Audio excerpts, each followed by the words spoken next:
Let's talk about Chairman Mao for a bit. I'm Black Red Guy, by the way, if you don't know who I am.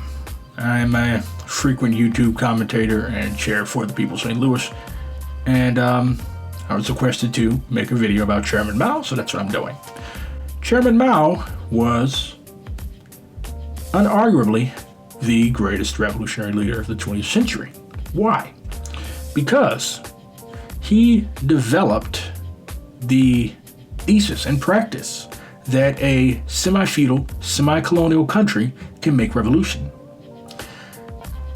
He rejected dogmatism, social chauvinism on the part of the Soviets, and revisionism. Revisionism, a lot of Maoists throw this word around to mean people that are big, dirty poo-poo heads. No, revisionism is basically capitalism dressed up in red. Revisionism is what China has now.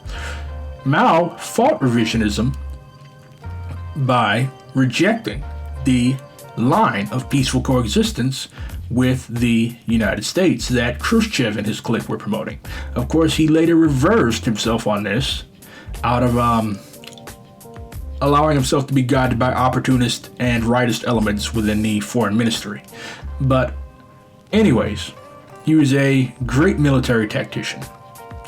He developed the theory of protracted people's war, which basically means that a revolutionary war is waged by relying on the masses. And by the masses, we mean the people who have the least to lose, the people that are struggling under these things and are struggling so badly that they're apt to pick up a gun or at least ignore people who pick up guns.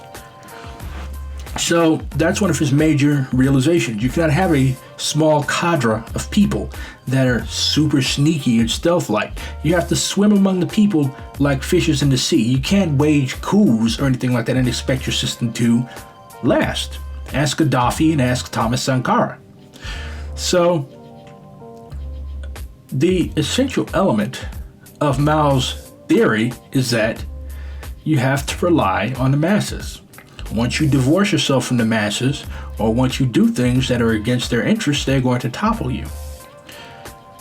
Mao said that Marxism can be summed up by the phrase, "it is right to rebel." And Mao certainly did a lot of it in his lifetime. He rebelled against the Soviet Union during the Comintern era when they told him to do things that would be detrimental to the development of the Chinese Revolutionary Movement.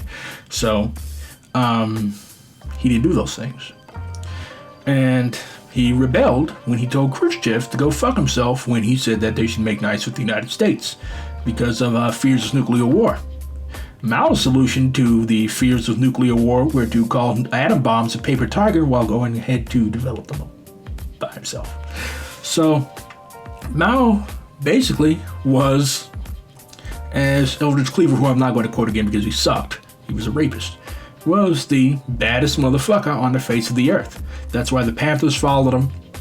That's why various groups in Latin America followed him. That's why Che Guevara loved him. Not because of him as an individual, as a man, but because of what he and what China represented to the masses, the majority of the people on this earth who look like me. Black people, brown people, people of various shades who are not white. As Mao said, they are the minority, we are the majority. So you basically had, it was sort of the same thing that Cuba represented to people in the United States. And notwithstanding the typical Maoist rigmarole about Soviet social imperialism colonizing Cuba, we know all that shit, but we still love Cuba because it was basically a giant dart thrown at the Yankees' eyes.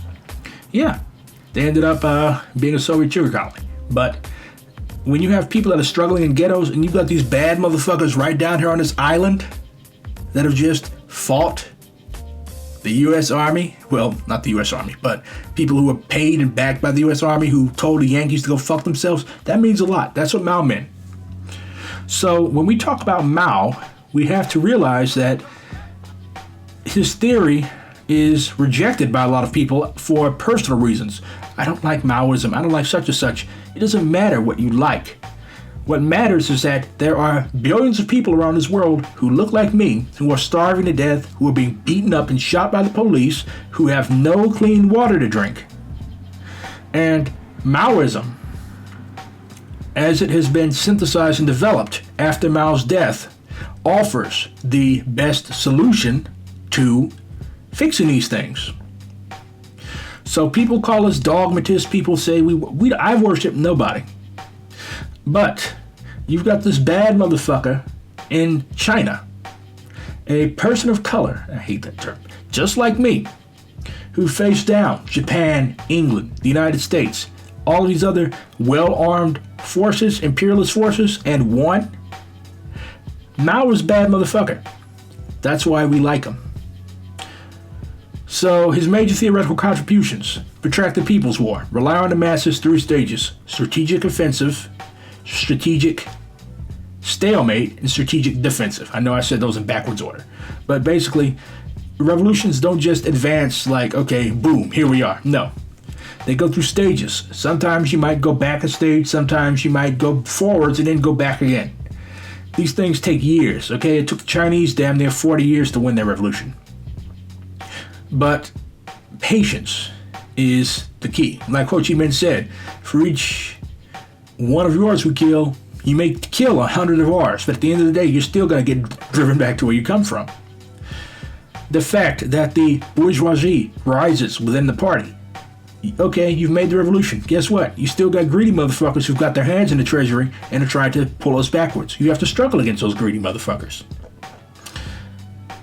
And again, he was really, really adamant about gender equality in practice, not just in theory. Because like you said, women hold up half the sky. And for a country that had gone through thousands of years of Confucianist dogma, that was a hell of a thing. So during the socialist period, aka the Maoist period, women in China were probably more equal with men than anywhere else in the world. Certainly more so than in the United States. And proletarian internationalism. He supported the Panthers. He gave Robert F. Williams a sanctuary because the United States had driven him out, accused him of kidnapping 2 white people. So he received revolutionaries who tried to do the same thing that he did. Palestinians, Africans, everybody came to China because Mao was so dope. Study him. I'm Black Red Guard.